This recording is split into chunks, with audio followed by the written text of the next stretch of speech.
Hi everybody, JD here.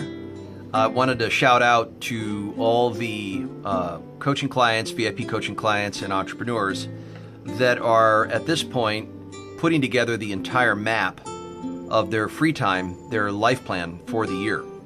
And so what we have all the entrepreneurs do in the coach program, our one-on-one coaching featured program, is we have them take stock of all the places they dream of going this year, the people that they love most, and the activities that intrigue them and fascinate with them the most.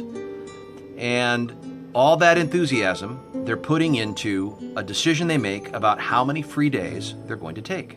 Now, these free days are days for rejuvenation, they're days for maintaining your creativity, they're days that are a necessity, they are not a luxury. Because you get paid to be creative when you're an entrepreneur and or a leading executive. And so you depend on these kind of days, just like show business or athletics, you depend on this kind of renewal in order for you to balance your intensity. And so to avoid the law of diminishing returns, what I recommend is 150 24-hour days for downtime every year. So if I'm going to hold someone accountable, if I'm going to coach you on it, I better master it myself. Okay, so let me show you what I do. So let's have a look at how I do this. So what I do at the beginning of every year is I make a free day goal. And my free day goal this year was 150. But I noticed after I time blocked the whole year in advance, I have 156. So automatically, Saturdays and Sundays make up 104, right? Because there's 52 weeks in the year, times 2, 104.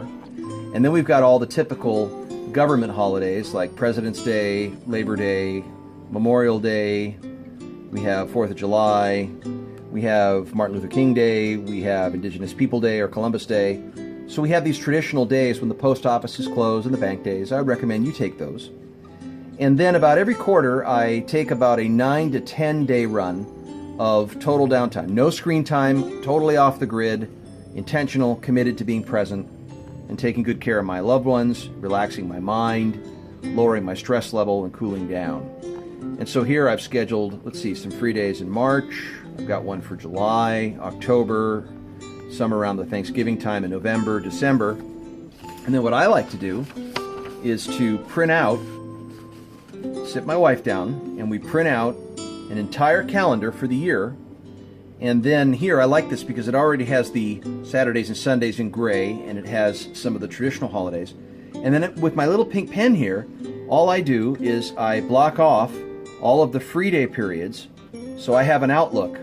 And then coming back to the present moment, I get very motivated because now I know each one of these trips, I know the places, I know the people, and I know the activities that we're going to concentrate on. And there's just nothing more motivating than looking forward to a year that's going to reward you for all the extraordinary effort and the work that you make. And it's wonderful setting this up in advance.